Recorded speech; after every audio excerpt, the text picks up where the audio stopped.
অনেক বছর আগের কথা। হিন্দুস্তানের আজমির শহরে এসেছিলেন এক দরবেশ, নাম খাজা মাইনুদ্দিন চিশতি রহমাতুল্লাহি আলাই। তিনি ছিলেন এক মহান আল্লাহওয়ালা, যিনি প্রেম, মানবতা আর সেবার মাধ্যমে জিতেছিলেন হাজারো মানুষের হৃদয়। একদিন এক অহংকারী ব্যক্তি তার দরবারে এলো। সে বলল, তুমি কি এমন করো যে মানুষ তোমার কাছে এত ভালোবাসা পায়? আমি ধনী, প্রভাবশালী, তবু কেউ আমাকে ভালোবাসে না। খাজা মাইনুদ্দিন চিশতি রহমাতুল্লাহি আলাই মুচকি হেসে বললেন, তুমি মানুষকে কি দাও? সে বলল, আমি কাউকে কিছু দেই না, আমি শুধু নিতে জানি।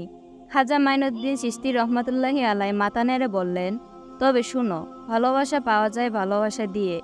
আমি কাউকে জাত, ধর্ম বা ধন সম্পদ দেখে বিচার করি না, আমি শুধু ভালোবাসা দিই। নিঃস্বের হাতে রুটি, অসহায়কে সান্ত্বনা, তৃষ্ণার্তকে পানি, এটাই আমার পথ। এরপর সেই ব্যক্তি কিছুদিন খাজা মাইনুদ্দিন চিশতি রহমাতুল্লাহি আলাইয়ের সেবা করল। তার হৃদয় বদলে গেল। সে বুঝল, প্রকৃত শক্তি আসে নম্রতা থেকে, আর সেরা বিজয় হয় হৃদয় জয় করে। খাজা মাইনুদ্দিন চিশতি রহমাতুল্লাহি আলাই ছিলেন সেই সুফি, যিনি তলোয়ার নয়, ভালোবাসা দিয়ে হিন্দুস্তানের লাখো মানুষের মন জয় করেছিলেন।